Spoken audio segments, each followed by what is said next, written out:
সাধারণ মানুষ ডিবির নামটা জানে এবং আমি মনে করি আমি চেষ্টা করেছি ডিবিকে একটা রাস্তা দেওয়ার। বৈষম্য বিরোধী ছাত্র আন্দোলনে গণরোষের মুখে পদত্যাগ করে দেশ থেকে পালিয়েছেন সাবেক প্রধানমন্ত্রী শেখ হাসিনা। এই ঘটনার পরপরই পালানোর চেষ্টা করেন পুলিশের অনেক ঊর্ধ্বতন কর্মকর্তা। এক্ষেত্রে সবচেয়ে আলোচিত ঢাকা মহানগর গোয়েন্দা পুলিশ ডিবির সাবেক প্রধান মোহাম্মদ হারুনুর রশিদ পালাতে গিয়ে ধরা পড়েছেন। জানা যায়, সোমবার দুপুরের দিকে পুলিশ সদর দফতরের দেয়াল টপকে পালিয়ে যান ডিবির হারুন। এরপর হযরত শাহজালাল বিমানবন্দর হয়ে দেশ থেকে পালানোর চেষ্টা করছিলেন, কিন্তু তার আগেই তাকে গ্রেফতার করা হয়েছে বলে শোনা যাচ্ছে।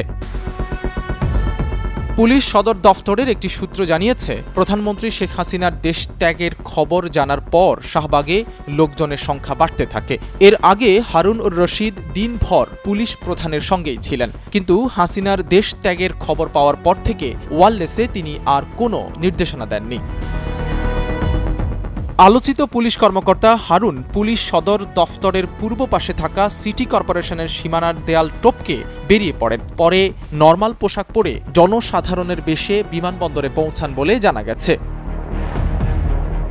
সূত্র জানিয়েছে, পালানোর চেষ্টা করে শেষ পর্যন্ত সফল হতে পারেননি ডিবির হারুন। হযরত শাহজালাল বিমানবন্দরে সেনা সদস্যরা তাকে আটক করেন, তবে সেখান থেকে তাকে কোথায় নিয়ে যাওয়া হয়েছে তা জানা যায়নি। এ বিষয়ে পুলিশ সদর দফতর ও ঢাকা মহানগর পুলিশের ঊর্ধ্বতন কর্মকর্তাদের কল করা হলেও বক্তব্য পাওয়া যায়নি।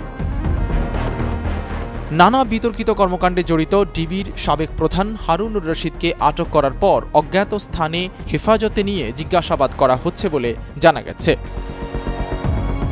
সূত্র জানায়, কার নির্দেশে অতিরিক্ত আইজিপি হারুন বৈষম্য বিরোধী ছাত্র আন্দোলনের 6 সমন্বয়ককে তুলে নিয়ে আটকে রেখেছিলেন, তাদের কাছ থেকে জোর করে বিবৃতি আদায় করেছিলেন, ছাত্র জনতার আন্দোলন দমনে নির্বিচারে ঘরে ঘরে ডিবি পুলিশ পাঠিয়ে মানুষ তুলে আনার কাজটি করেছেন, রাজনীতিক সহ জনগণের সঙ্গে বেপরোয়া আচরণ করেছেন, সেটি জানার চেষ্টা করা হচ্ছে।